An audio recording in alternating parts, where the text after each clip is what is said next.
una persona que yo no hace tanto lo saludé incluso al aire porque me sorprendió que me llamara o que me llamara o que me mandara un mensaje y estuvimos hablando ahí. Una persona de la que uno, y se lo dije y se lo voy a decir ahora porque ya lo tengo a mi lado acá, que esas personas que uno miraba en el informativo cuando era niño y lo miraba y decía y se enteraba de las noticias policiales y lo seguía, ¿no? Y que después, con el paso de los años, paso del tiempo, cambia la televisión, cambian los medios y que él se comunique personalmente para decir que este programa le gustaba y que le gusta la propuesta del canal y todo, para mí es un orgullo. Y lo mismo que le dije por WhatsApp, se lo digo ahora al aire porque es lo que corresponde.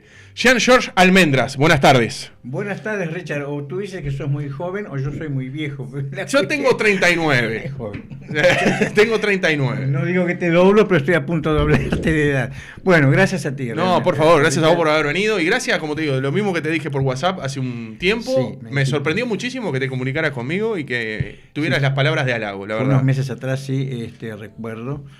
Pero no por casualidad, o sea, tenemos a determinada edad, de nuestra edad biológica y de edad profesional, a veces uno empieza a hacer mayor discernimiento para entender y comprender e interpretar ciertos perfiles de comunicadores. Y en este momento, Richard, no lo digo por adulonería, soy frontal, a veces ser frontal me ha costado. En este momento el periodismo tiene que presentar facetas de compromiso, a veces quizás no por el propio colega, por el periodista, sino dando oportunidad a que en el medio en el que trabaja o del cual tiene su papel protagónico, ciertas voces que son antisistémicas estén en este contexto. El periodismo adolece de adulonería, mis colegas, de limitación, de restricciones, de miedos. Comprensible, miedos a perder el trabajo, miedos porque están sujetos a una orden jerárquico, a un orden determinado de temáticas inclusive. Pero cuando salimos de ese contexto, encontramos a un programa como Hacemos lo que podemos, que hace perfectamente el honor al nombre. Hacemos lo que podemos. Tal cual. En un contexto complejo, en un contexto de envidias, en un contexto de hipocresías, en un contexto de competencias. Pero lo valioso, y lo destaco, y cierro así mi introito, es que a través de estas modalidades la población está informada. Acá siempre vamos a escuchar a todas las voces. Bueno, el que piensa de una manera y el que piensa de otra. Que después que cada cual saque sus propias conclusiones. Es lo que decías vos, de dar oportunidades y que cada uno se exprese libremente. Cada uno es grande y se hace responsable de lo que dice y lo que hace. No creo que deba ser el único que dice que hoy en día, perfecto, hablamos de las guerras, hablamos del narcotráfico, hablamos de la violencia, hablamos de los problemas sociales, injusticias sociales, hambrunas, bla, bla, bla, bla, perfecto. Pero a esos actores de ese escenario mundial y de la humanidad, los medios de comunicación forman conciencia, generan conciencia, forman opinión, son vitales. Entonces, creo que uno de los elementos maquiavélicos del mundo, cuando son mal utilizados, tendenciosos y tienen obviamente una maledicencia y una planificación en determinada línea, son los medios de comunicación. La gente está o informada o desinformada. Y para algunos y quienes estar desinformado conviene. Entonces, obviamente, y eso es lo que predomina lamentablemente en esta sociedad. Bueno, muchas gracias por las palabras también. Escuchame una cosa. Primero que nada, hablame de Antimafia. No sé si se sigue llamando Antimafia 2000. Sí. ¿Se sigue llamando Antimafia 2000? Antimafia 2000 es una... Hay mucha gente que capaz que no lo sabe, estaría bueno también que lo Sí, Antimafia, si ustedes entran al canal web, o sea, a un sitio web, página web, Antimafia 2000... es la filial de Antimafia 2000 en Italia, cuyo director es Giorgio Bongiovanni, que está hace más de 25 años, un periodista especializado en crónica judicial y vinculada a la lucha antimafia. Yo estoy como director de Sudamérica desde hace ya 20 años prácticamente también. El término antimafia corresponde y hace honor a un sentimiento y a una postura, a una posición de compromiso. Sí. Es un tema que en algún momento podría pensar la gente, bueno, es un tema monotemático, es un tema. No, no es un tema. en este momento, hoy por hoy, 2024, no es un tema, es indefectiblemente una necesidad que el hombre de sociedad honesta, republicana, democrática, constitucionalista, soberanista, tenga conciencia de que hay elementos verdaderamente negativos en nuestra vida humana. Y uno de ellos es el crimen organizado. El crimen organizado, la mafia, la ideología mafiosa extendida por Sudamérica y en Italia, porque hace referencia a Italia y tengo que hacer referencia a Italia, porque cuando hablamos de mafia, con mayúsculas, M-A-F-I-A, mafia, con mayúsculas, tenemos que indefectiblemente terminar en Cosa Nostra, la 'Ndrangheta, Sacra Corona Unita de la zona de la Puglia y la Camorra napolitana. Italia es la meca de la mafia.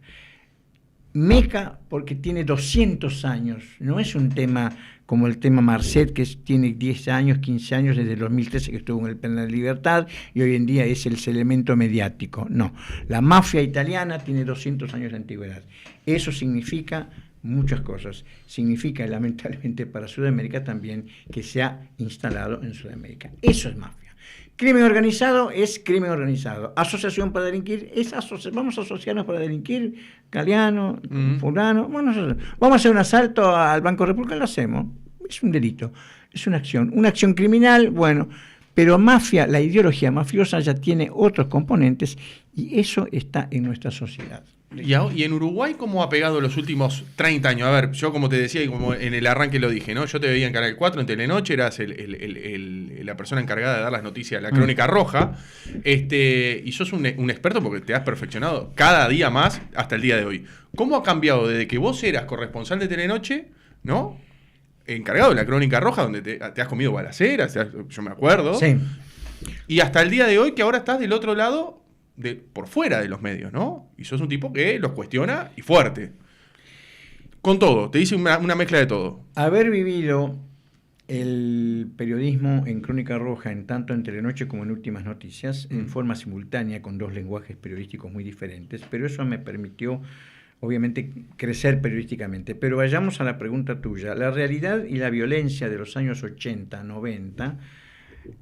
a la de hoy, hay una distancia bastante grande, diametralmente opuesta, porque han cambiado muchas cosas. Así como Almendras, cuando tú conociste a Almendras, quizás como televidente, siendo claro, joven, ahora soy un hombre que peina canas, que tiene sus 69 años. Bien, ha cambiado también la impronta, el ADN del delito. El delito es diferente, las armas son diferentes, los códigos de los delincuentes son diferentes, los códigos de las instituciones policiales, de la institución policial es muy diferente, la forma de encarar la criminalidad es diferente y el delincuente, el hombre del delito, se ha transformado en un elemento alevoso, con saña, que no respeta ni siquiera los códigos del AMPA. Y a ese contexto, dentro de una situación normal de cualquier convivencia, sumémosle un otro actor, que es el narcotráfico internacional, transnacional. El narcotráfico como un negocio remunerativo sostenido por los cimientos de la sangre y de la muerte, y que genera mucho dinero, obviamente. Y cuando las cosas generan mucho dinero y esas cosas se hacen ilícitamente, los resultados van a ser de sangre y muerte, porque hay traiciones, hay ajustes de cuentas, porque han habido cuarteos de dinero, han habido situaciones de vendetta, envidias, deseos de poder, deseos de dinero. Entonces, todo eso genera un combo que se llama narcotráfico. ¿El narcotráfico qué significa? Lotes de cocaína por toneladas pasando por rutas en Sudamérica, que es Argentina, Brasil, Uruguay, el puerto de Montevideo. ¿Hacia dónde? Hacia Europa. Organizaciones que saben concentrar y saben monopolizar y saben instrumentar, porque no es cuestión de llevar 20 kilos de arroz del Chuy a Montevideo. Estamos llevando 5 toneladas, 6 toneladas desde Colombia, desde Bolivia, para llegar a Roma, para llevar al África, para llevar a Europa. Significa toda una distintas situaciones comprometidas de controles que hay que neutralizar, influencias políticas. Hablar de narcotráfico transnacional es hablar del sistema político. 20 kilos de arroz que tú traes del Chuy, lo pasa Almendras y lo pasa Richard, sí. Cuidamos de que no venga en control y a veces hacemos el chancho rengo, hace el controlador, el aduanero. Pero para pasar 5 toneladas se necesita no comprar necesariamente, sino se necesita abrir... Una organización. Una organización. Tal cual.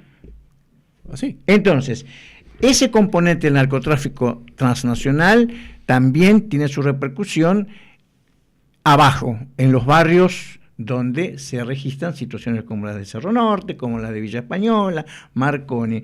Y ahora cuando hablamos de narcotráfico, empecemos de arriba, no de abajo, porque siempre hablamos de abajo. Allanamientos nocturnos, represión, es la mejor forma de evitar que las bocas de venta de pasta base, de droga, de cocaína proliferen. No. Sí, ese es un tema. Como en esta mesa hay copas, hay micrófonos, hay libros y celulares. Empecemos de arriba, empecemos por este edificio. Este edificio necesita ser cambiado en sus cimientos, en su pintura, en su estructura. Ese edificio se llama sistema político. El sistema político lo han dicho, lo dice Almendras, que puedo quedar como un desubicado. No. Lo dicen expertos que viven el tema del narcotráfico en México, en Italia, en Colombia, que el sistema político siempre está abrazado al narcotráfico transnacional. Es una ecuación. Pero vos hablas con cualquier político, y lo que te dicen que es un disparate. Cuando se habla del narcoestado es un real disparate. Mira. Sin ir más lejos el presidente, que lo ha manifestado. Sí. Esa es la ironía de nuestro sistema de vida. El narcotráfico, todo el mundo habla, pero no todo el mundo lo visualiza.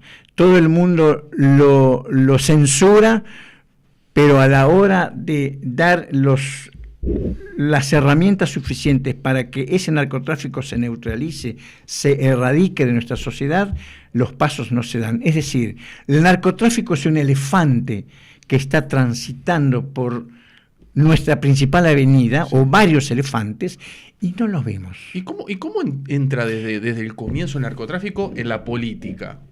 ¿Cómo entra? Vos me estabas hablando en principio de los años 80 y que han agravado cada vez más los delitos, ¿no? Digo, pero vamos a arrancar, si me estás hablando de la política, ¿cómo entra el narcotráfico en el Estado? Si hablamos de narcoestado. ¿Cómo se intromete? Ahora es imparable, pero ¿cómo se intrometió por primera vez? Bien, el narcotráfico o la mafia o la ideología mafiosa, hagamos un poquitito de historia muy breve a lo que es la mafia en Italia. La mafia tiene 200 años. La mafia necesita de ciertos resortes, de ciertas apoyaturas, de ciertos cimientos, que no es necesariamente el plomo, que no es necesariamente el dinero. En determinado momento sí, en determinado momento el dinero sí, pero en determinado momento el hombre, el ser humano que está dentro del delito, busca poder. El poder a veces no se compra, ni siquiera con una 7 milímetros, una 9 milímetros en la cabeza, un proyectil de 9 milímetros. El poder se compra muy sutilmente y muy descaradamente a través de las vías democráticas, para perpetuar ese poder, para legislar funcional a la mafia. Y la mafia, que tiene 200 años, mafia en Italia significa que es un universo que nosotros, fuera de la mafia, para ellos nosotros no existimos. Es una cultura. No es vamos a robar este banco a Almendras y Richard. No, es una cultura. Y esa cultura necesita apoyaturas. Con el tiempo, las coyunturas políticas, los relacionamientos han permitido establecer a las grandes cúpulas de mafia que entrar en el sistema político tiene que ser la llave para poder lograr más cosas y poco a poco, gradualmente, poder económico de por medio, poder de dinero de por medio, se inmiscuye dentro del sistema político. ¿Pero cómo se entra? ¿Bancando campañas políticas? ¿Ese es el comienzo? No necesariamente la campaña política es el comienzo. Es una de las formas de generar el chantaje, de generar el socio, que a veces no quiere ser socio, pero se ve envuelto en esa sociedad por dinero. ¿Por qué se vuelve? Por nada más que por dinero. O sea, el valor absoluto del dinero es verdaderamente la llave que hace que el hombre de la política se corrompa y se destruya y se de alguna forma se contamine. O sea, el dinero, el poder y las campañas políticas, obviamente, es la mejor forma de obtener. O sea, si hay hace poco el señor Luz, el diputado, exdiputado, dijo que dos personas... Sí, ayer lo repasamos acá, sí. Exactamente. Se le querían acercar por un favor judicial. Sí. Ellos le aportaban económicamente. Esa es la llave. O sea, la mejor forma de entrar al sistema político no es eliminando 4 o 5 políticos, al menos en esta sociedad. En Colombia es otra historia, en México es otra historia, porque también tienen su antigüedad. ¿Va la idiosincrasia entonces de cada país? Va a la idiosincrasia. Argentina tiene también su idiosincrasia feroz. La ciudad de Rosario, mientras tú y yo estamos hablando de la ciudad de Rosario, es un Cerro Norte multiplicado por 1000. O sea, Rosario está literalmente fagocitado por el sistema criminal. Perdón, las fuerzas de seguridad, la policía, no es confiable en Rosario. El diputado Carlos del Frade, con quien tengo una excelente amistad, es un diputado provincial de Santa Fe, fue amenazado de muerte hace ya 10 años, y él personalmente me dijo: yo no quiero custodia policial porque me están custodiando los sicarios. Entonces, Rosario es una ciudad como Palermo en los años 80, donde había muertos cada día. Palermo, Italia. Uruguay, si seguimos en este camino, ahora nos rasgamos las vestiduras, Cerro Norte, hay que poner allanamientos nocturnos, hay que buscar la forma de reprimir para evitar la boca. No, me hacen acordar a Patricia Bullrich, que la entrevisté hace 5 años en un congreso antimafia en Argentina, donde la Andangreta tiene sus bases de operaciones como la tenía Uruguay con Rocco Moravito. Le pregunté a la señora Bullrich, no me lo dijeron, así como, señora Bullrich, la Andangreta está ya infiltrada en nuestro país, ustedes están haciendo como gobierno de Macri. Me dijo, no, mire, yo no conozco que haya implicancias de la Andangreta. Nosotros hemos comprado escáneres para que la droga sea detectada en los aeropuertos. El chiste más grande del año. La droga no entra por valijas de aeropuerto. ¿Pero vos decís que te lo dijo de no, Sonsa, lo dijo en serio. ¿Te lo dijo en serio o te lo dijo como tomando lo dijo en serio. Boludeo? No, lo dijo en serio, pero con esa seriedad de la mentira. Por eso, porque es difícil pensar al nivel que maneja ella... Un congreso, que te lo diga en serio. Sí, y Richard, lo más irónico era que no la entrevisté en la Sociedad Rural Argentina, en Corrientes y Callao. La entrevisté en un evento organizado por el gobierno de Macri. Macri estuvo presente y yo estuve presente cuando él hizo la apertura del evento y después se fue. Y después se hizo el evento en el Congreso, en el anexo, allí en la calle Rivadavia, en un evento antimafia organizado por un gobierno macrista que ya estaba en ese momento en todos los medios argentinos. La gran duda si el señor Macri no hacía parte de la Andangreta, porque la familia de Macri es de la Reggio Calabria. Entonces, es una farsa, pero esa es la farsa que se nos quiere imponer para, obviamente, minimizar la gravedad de la implicancia de estos sistemas criminales y de estas organizaciones mafiosas en un país democrático republicano. O sea, es obvio que la señora Bullrich iba a decir esa mentira, esa fantochada. Y acá y se va a poder parar, viniendo para acá a Uruguay de vuelta, ¿no? ¿Se va a poder parar este crecimiento de narcotráfico, de delitos graves, con cada vez más violencia, balaceras a las 3 de la tarde al lado de una escuela, que los chiquilines, le están aconsejando a los chiquilines y a los maestros que se tiren abajo de las mesas? O sea, ¿hay solución? ¿Existe la solución? Y si existe, ¿cuánto puede demorar en aplicarse? Mira, Richard, en esta misma mesa hay un señor que habla, que se llama Gustavo Salle. Sí. Voy a explicar por qué hago referencia. Se habla de política. Sí. Estamos hablando de política. Sí, claro. Cuando hablamos de narcotráfico tenemos que hablar de política. Lamentablemente, no solamente de niños muertos, baleaduras, tiroteos. El hombre de hoy tiene que transformarse en un operador de justicia y en un operador fiscal y un operador de la antimafia. Porque la antimafia es una de las herramientas más indispensables para poder frenar, neutralizar. Pero para eso tenemos que saber a quién votar. Si nosotros nos quedamos con un partidismo de que los partidos no cometen errores, de que por conducta partidaria o soy frentista a muerte, aunque maten a 50 personas y haya 5 Rocco Morávitos. Rocco Morávitos se escapó y la corrupción más grande a nivel de la policía y el hecho más grande de Rocco Morávitos fue un gobierno frente amplista, aclarémoslo. No es el gobierno de la calle el único criminal, como dice Salle a veces, asociación para delinquir en la Torre Ejecutiva. En la Torre Ejecutiva y en el edificio Libertad también había asociaciones para delinquir en los años de la administración frente amplista. Entonces, tenemos que pensar para neutralizar eso, además de tener circunstancias relativas a la denuncia, a la confrontación a través de las leyes establecidas en la Constitución, leyes democráticas, también a través del sistema político. Saber a quién votar. Si a mí me dicen que el señor Sanguinetti, que el señor, la señora Carolina, o los actuales Orsi, Ojeda, Mieres, el señor Gustavo Salle, están involucrados en corrupción, yo tengo que pensar bien en quién votar. Ahora, nosotros estamos acostumbrados a una sociedad de alguna forma hipócrita, conservadora, y somos conservadores, somos light. Viene alguien y patea el tablero y quiere desaznarnos ideológicamente, jurídicamente, sobre la realidad en la que estamos. Lo que hacemos es algo muy sencillo. No tenemos una 9 milímetros, porque esta no es una sociedad violenta, como México, Colombia. Tenemos la muerte civil, lo marginamos.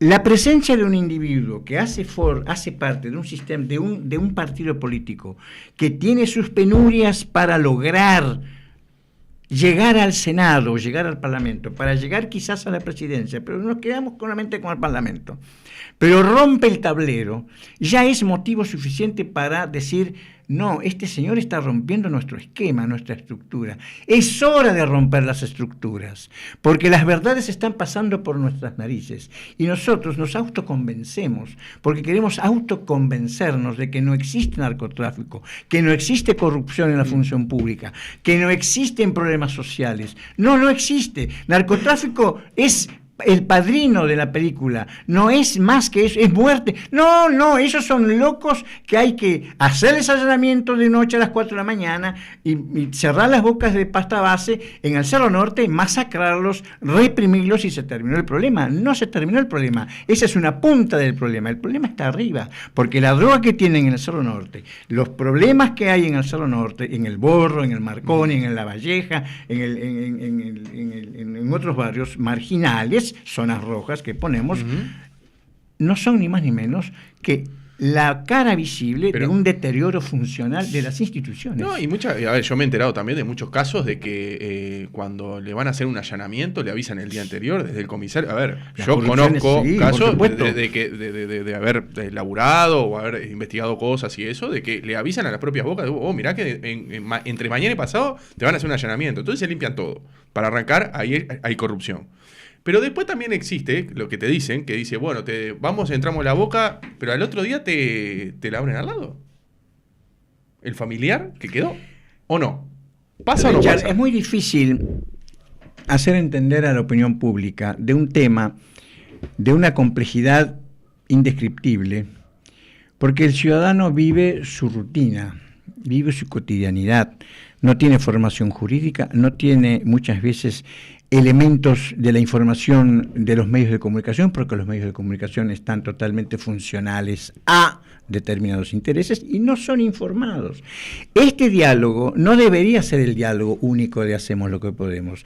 Este diálogo debería extenderse a todos los medios de comunicación, pero los medios de comunicación buscan a veces ser funcionales al narcotráfico cuando entrevistan a un delincuente como Marcet, buscado internacionalmente. Me robaste la pregunta, porque te iba a preguntar qué te pareció la entrevista. Periodísticamente, es lícito que un periodista quiera buscar una entrevista. El hallazgo periodístico yo creo que no lo discute Esa nadie, es otra historia, nadie cuestiona eso. Cuando el hallazgo periodístico cumple determinados parámetros, está dentro de determinados cánones, que no signifique y se transforme, porque la línea es muy delgada, en una apología del delito. Cuando estamos hablando de entrevistar a un narcotraficante que está requerido por Paraguay, requerido por Bolivia, internacionalmente está verdaderamente en la palestra. Y aparte, hace parte de un gran problema que se llama Pasaporte Marcet, donde hubo corrupción, aunque la justicia todavía no se ha expedido como quisiéramos. Por algo renunciaron todos, ¿no? Pero ya la sola renuncia me está evidenciando algo. El hombre, el ciudadano, no ve esas señales. Bien, pero cuando pasan este tipo de situaciones, nosotros tenemos que darnos cuenta de que obviamente el tema de la corrupción ya visibiliza algo grave. La entrevista periodística no fue ni más ni menos un buen hallazgo periodístico, para mí tratado funcionalmente a una idea que no es necesariamente del periodismo. Sencillo. Muy bien el trabajo del señor Álvarez desde el punto de vista periodístico. Hasta Almendras lo haría cualquier colega. Estamos de acuerdo. Eso. Richard Galeano lo haría perfectamente. Sí. Bien. Pero cuando tenemos conciencia de que hacer ese programa puede significar un arma de doble filo, que puede ser funcional al narcotráfico, tengo que pensar muy bien cómo tratar esa noticia, cómo trabajar ese planteo. Si no, el gran problema es que a través de ese trabajo periodístico se puede ejercer influencia en jóvenes, se puede minimizar el tema del narcotráfico, se puede perturbar la educación. ¿Y el título Ángel o Demonio? ¿Qué te pareció? Es simplemente un título periodístico, Ángel o Demonio. Obviamente, ya ese título me está marcando una funcionalidad. Bajo ningún concepto quien está sindicado de narcotraficante puede ser tipificado de ángel. Ya. Ahí ya arrancamos en un título inmoral, porque está formando ya opinión. Porque alguien va a decir, bueno, si no es demonio, entonces es ángel. Un periodista, ¿cuántos periodistas han sido asesinados por el narcotráfico fuera de este país y acá también en nuestro país? Porque el asesinato de Susana Mansur, que quedó en la nebulosa hace unos cuantos años atrás, para mí fue un asesinato mafioso. Entonces, el periodista que hace ese tipo de planteamientos y trata la noticia de esa forma, se está olvidando que hay periodistas asesinados por el narcotráfico, y no muy lejos. Cabezas en Argentina. Yo te iba a decir, ¿acá existe la posibilidad de que exista un caso Cabeza? Yo creo que sí, mira, yo creo que si seguimos a este paso, puede llegar a darse una situación de esa manera. Pero también te voy a decir algo que me da tristeza decirlo. A como el periodismo trabaja y denuncia y encara este tema, creo que no. Técnicamente sí, porque a la mafia, a la ideología mafiosa, no a la gran mafia, a la ideología mafiosa, obviamente que sus enemigos naturales, ¿quiénes son? Fiscales, jueces y la policía. Sus enemigos naturales. El periodista se transforma en un elemento incómodo. Y un elemento incómodo, 1, 2, 3, tenacidad, perseverancia, se transforma en un elemento objeto sensible para sacarlo del medio. Sacaron del medio al señor Cabezas en Argentina. Y en Paraguay, por ejemplo, 22 periodistas en Paraguay, desde la caída del dictador Stroessner hasta el año 2024, se ha asesinado a 22 periodistas. ¿Qué significa eso?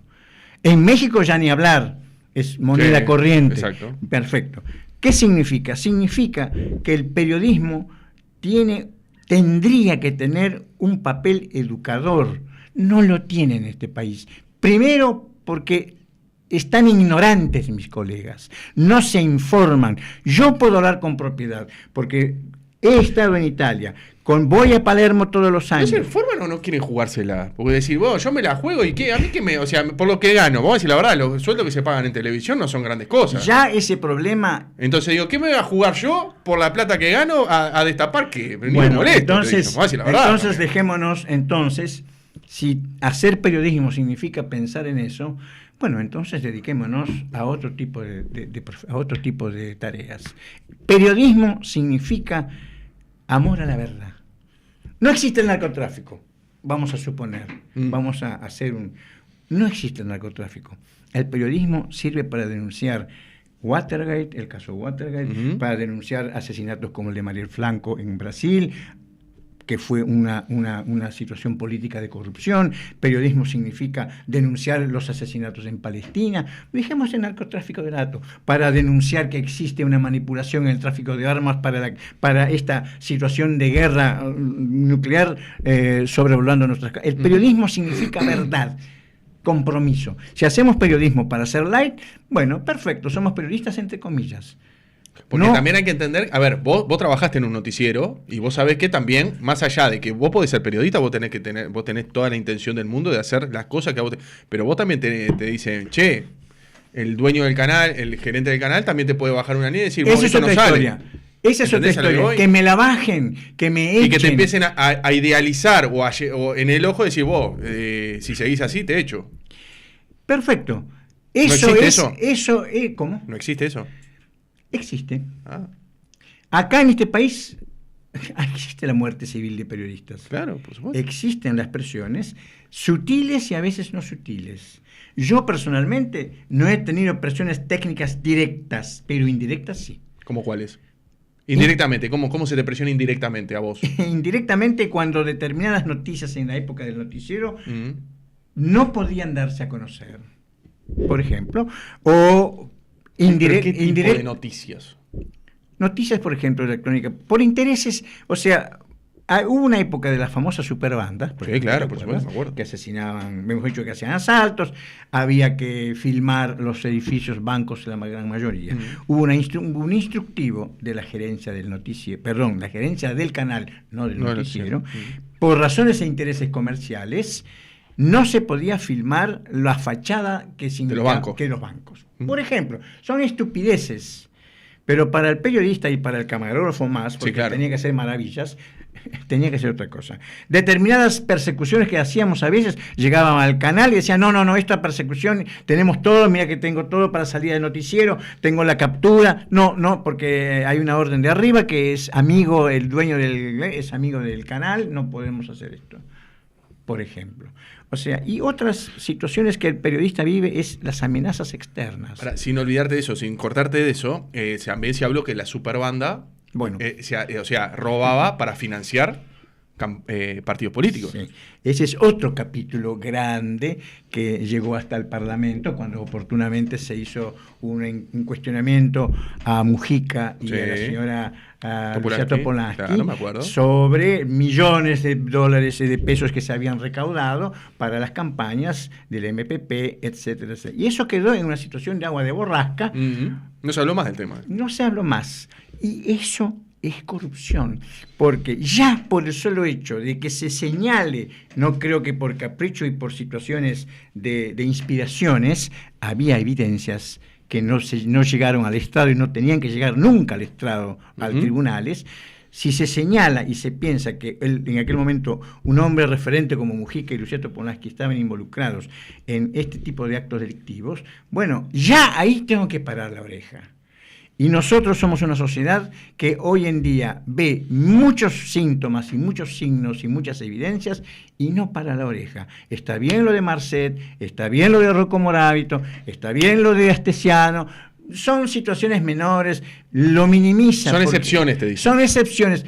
El negacionismo se transforma en un elemento funcional a la mafia, a la ideología mafiosa. Roberto Saviano, un escritor periodista italiano, que escribió y puso a la luz las sociedades anónimas y las sociedades de la mafia, de la camorra italiana, no fue amenazado, porque de alguna forma la camorra italiana, en un periodista que habla contra la camorra, es una estupidez. No. A la mafia lo que le molesta, porque tiene sus enemigos naturales, policías, fiscales, algún periodista hinchapelotas que le mueve, le rompe los collones, como se dice en italiano. No. El mayor problema de la mafia era que el señor Roberto Saviano, con un libro que escribió, Todas las razones sociales, llegaron a bestseller de millones de lectores. La masa que se entera, ese es el principal problema de la mafia. Cuando el periodismo es abierto, y si mañana todos los medios de comunicación, todos mis colegas, con otro criterio, con otra inspiración, con otra motivación más coherente, más ética, más republicana. Hablamos de democracia, nos enjuagamos la boca de democracia y no somos nada democráticos, no defendemos ni lo republicano ni la democracia. Entonces, cuando empiece a abrirse ese abanico, se empieza a informar en las escuelas y en los liceos lo que es la mafia, pero ¿qué me puedo asombrar si ahora no se puede hablar de terrorismo de Estado en las escuelas? Hablar de terrorismo de Estado en los liceos hay una orden a nivel de educación liceal que ese término no se puede. A nivel de historia se está cambiando. Entonces también lo que se busca es que la gente esté en pañales, en la ignorancia. Aparece un político del sistema político, señor Gustavo Salles, que habla descaradamente las cosas como son. Tenemos miedo a que nos digan, esto es un vaso. No, es un mono. ¡Es un vaso! Es una copa. Es una copa. Copa con agua. Sí. No, lo tengo acá y lo sigo negando. Esa es a veces nuestra sociedad. Por comodidad, miedo, porque somos hipócritas. Hay muchas motivaciones. O porque nos conviene. Y la conveniencia es un individualismo exacerbado, es un egoísmo. Hablamos de democracia y a veces no hacemos nada. En Italia, hace menos de 72 horas, un famoso sacerdote, Luigi Donciotti, es un sacerdote amenazado por mafia, que tiene una organización, una ONG Libera, que se ocupa de rescatar los bienes incautados por la mafia y transformarlo para hacer obra social. Él ha dicho que se ha amonestado, ha confrontado a la mafia directamente y dice, no podemos ser demócratas solamente cuando vamos a votar, tenemos que hacer acción, y tiene toda la razón. Parece que solamente ahora, el 28 o 25 de octubre, no me acuerdo, ahí todos nos acordamos, todos nos santificamos. La izquierda dice que es la derecha la mafiosa, la negativa. La derecha dice que es la izquierda. Últimamente se están peleando a ver quién curró más y quién hizo menos cagadas. Hoy en día, la línea más peligrosa que en este momento tenemos que combatir todos, esa falta de unión que no tenemos, es romper esa estructura de partidos. Sebastián Cal era de derecha o de izquierda. No, de Cabildo Abierto. Eso te iba a decir, porque acá pasamos los audios de Sebastián Cal y, o sea, entonces, a ver, y a los grandes medios, nunca se hicieron eco del tema, aunque tuvo una tremenda repercusión, fue tendencia en todas las redes sociales, hasta que no quedó otra y no solamente a los grandes medios. Yo he conversado con Sebastián Cal, tengo un conocimiento personal. He conversado así como he conversado, estoy conversando contigo. Y él me dijo categóricamente algo que es más reprobable. Después que hizo la denuncia, en el Parlamento, lo saludaban 2 o 3 parlamentarios, los demás lo esquivaban. Caramba, estás rompiendo los huevos, como quien dice, le decían, en ese silencio mordaz, en ese silencio sancionador, castigador. ¿Por qué tuviste que denunciar? Parecería que ese fuera el contexto. Sí. Sebastián Cal, no importa de qué partido es, incluso yo no tengo mi ideología personal políticamente con Sebastián Cal, pero lo entrevisté, dialogué con él y lo apoyé. Y eso es lo que tenemos que hacer, sea verde, amarillo, negro, azul, no que importa. Nos quedamos en la comodidad de nuestro partido, no tenemos autocrítica, buscamos siempre que por nuestro partido está haciendo barbaridades, nuestro partido tiene que ganar, porque tenemos que ir contra el otro opuesto, contra el oponente. Pero contra el otro opuesto, vos decís eso también, contra el otro, el opuesto y todo, pero viste que, o sea, cuando él denunció frente a Heber y frente a Delgado, como le decían, ya va a pasar. Y lo ningunearon y lo minimizaron. Lo boludearon, vamos a decir la verdad, boludearon. Y además, el Frente Amplio tampoco hizo leña del árbol caído, como que tenía todo para hacer todo con Gonzalo Aguiar, ¿no? Gonzalo Aguiar, otro personaje, un hombre del empresariato, un hombre de las finanzas. Sí. Rocco Morabito, cuando estaba en Punta del Este, antes de ser capturado en el 2017 en Montevideo, era un hombre de finanzas, era un hombre de la venta inmobiliaria. Exacto, en Punta del Este. En Punta del Este, con su señora, su hija, era un hombre del establishment empresarial. Es decir, esos personajes, esos empresarios, Mutio también, el empresario que fue procesado por el traslado, permitir el depósito de cocaína para toneladas que se llevaron a Europa. Bueno, o sea, Hay ciertos roles en la sociedad, los empresarios, por ejemplo, los políticos, obviamente las fuerzas de seguridad también hay contaminadas, no voy a dar nombres, pero lamentablemente hay fuerzas de seguridad, elementos, no toda la policía es deshonesta, quiero que quede bien claro, no voy en contra de la institución policial, no voy en contra de la institución militar, y saco una flechita, la institución militar, como el tema de derechos humanos, debería ser la primera en decir, señores, el uniforme que llevo me lo estoy manchando porque en dictadura enterraron personas en el batallón 14, en el batallón tal, en el batallón cual. La autocrítica no existe, no tiene que existir. Y no conviene que exista, porque hay pactos, hay acuerdos, hay situaciones que hay secretismo, no hay instinto y deseo de soberanía. No importa, yo vivo la mía, quiero mi buena jubilación, quiero mi sueldo, no me saquen de mi comodidad y no me rompan con la criminalidad, la mafia, que haga Marcel. A mí no me toca Marcel, ¿por qué tengo que preocuparme por la corrupción que generó Marcel? ¿Por qué? Si yo hago la mía y se terminó. Funciona así.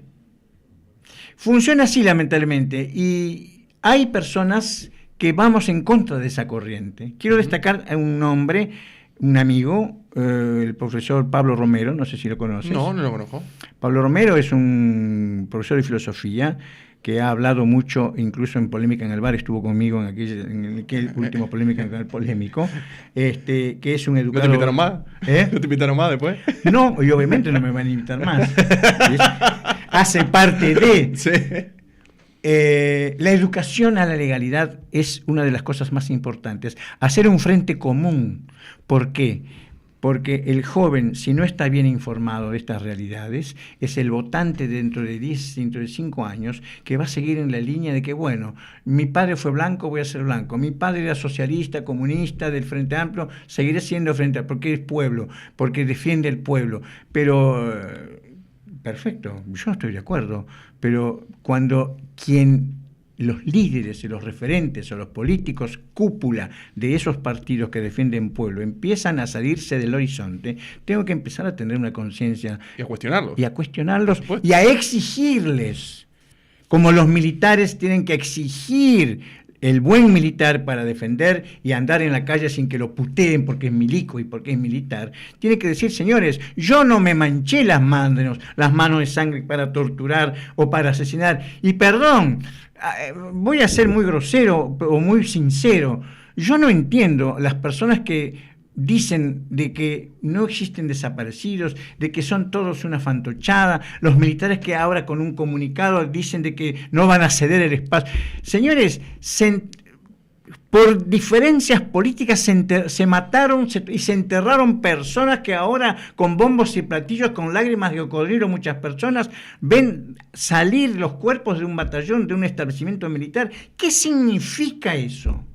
Entonces tenemos que esperar, hablando de narcotráfico, que hayan tiroteos como el de Cerro Norte cada 5 minutos y haya más muertos como los 3 muchachos de Colón y los 2 heridos, el niño del otro lado y los otros niños que llegan baleados, armamento tenemos que esperar más de eso. Hay narcotráfico, entonces la mejor forma es agarrazar con una ametralladora a las 3 de la mañana, haya allanamientos nocturnos lícitos o ilícitos.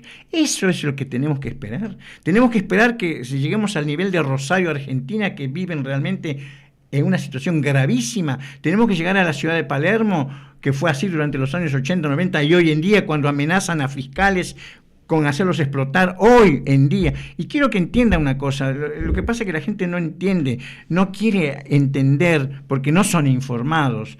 Italia, que es vemos un país europeo que debería ser nuestro ejemplo, Giorgio Armani, la naturaleza de Italia, sí es bella Italia, pero es un narcoestado, es un estado mafia. Italia es un estado mafioso, y no lo dice Almendras.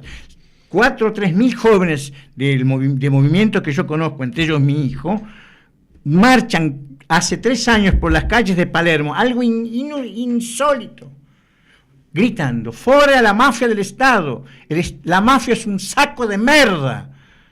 No Richard, que tiene 40 años, o Almendra 60 y pico, jóvenes de 18, 15 años, fotógrafos míos. Acá hay un fotógrafo mío que estuvo en una represión que hubo, por primera vez se reprimió el año pasado a los jóvenes que marchaban gritando eso porque querían llegar a un estado, a un estrado donde estaba haciendo un homenaje al juez Falcone, de las instituciones. No los dejaron acercar, pero me estaba yendo un tema. Dale, nos queda un minutito. Un minutito. La mafia es un tema que tenemos que prestar atención, no solamente como operadores, sino como ciudadanos.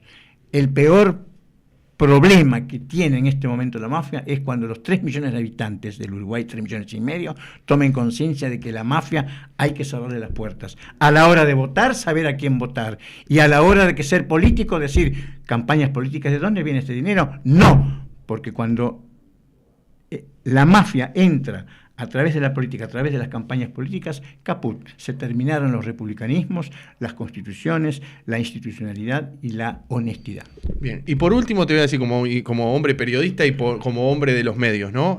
Lo último, en un minutito o en 2, ¿qué te pareció el anuncio repentino de Blanca Rodríguez de que se retira? En una semana se retiró y ahora hoy estaba mirando que es casi un hecho que, bueno, todo el mundo especulaba con que se sume al Frente Amplio, ¿no? Pero es casi un hecho que encabece una lista del Senado por el MPP. Eso es lo que se informó hoy. ¿Qué te parece? Tiene derecho a hacerlo. Es libre en su elección política, es libre en su carrera profesional, quizás aportar su peso profesional y su peso de figura pública para ese partido. Yo deseo, ella como comunicadora, que quizás tenga los mismos pensamientos míos, porque si una comunicadora, porque el comunicador como tú, acá está sentado Almendras, mañana está sentado un marginal, traspasado está sentado un gran empresario, un encumbrado político, nuestra profesión es privilegiada, nos permite estar en todas las situaciones, estratos sociales y conocer ciertas verdades que del otro lado no la conocen. Entonces, si Blanca Rodríguez, quien tenga un buen aprecio, utiliza su ética y su microcosmos de moralidad y de carrera profesional y de privilegio que tuvo durante 30 años a la cabeza de un noticiero, para que eso se transforme en algo positivo para su carrera política, la aplaudo. Ahora, si mañana se transforma en una política versera, en una política demagógica, lamentablemente diré, qué lástima, Blanca Rodríguez, perdiste una buena oportunidad. Y me sumo a las frases de Eduardo Galeano, mi amigo Eduardo, que decía, cuando un político no cumple las promesas, está matando las esperanzas de los pueblos. Muchas gracias por haber venido. Richard, gracias a ti que a veces nos permites, a quienes un poco vehementemente hablamos de ciertas realidades, pero las realidades nos están fagocitando. Es hora de que nosotros hagamos a la inversa. Vamos arriba. Muchísimas gracias por haber venido. Gracias a ti. Nos vamos, se van a quedar con el Poder Real. Gracias Bruno Ruétalo por haber estado ahí en los controles técnicos. Se van a quedar con el Poder Real, con el doctor Gustavo Salle hasta las 7 de la tarde. Y mañana a las 17 horas, una vez más, hacemos lo que podemos. Vamos arriba, chao.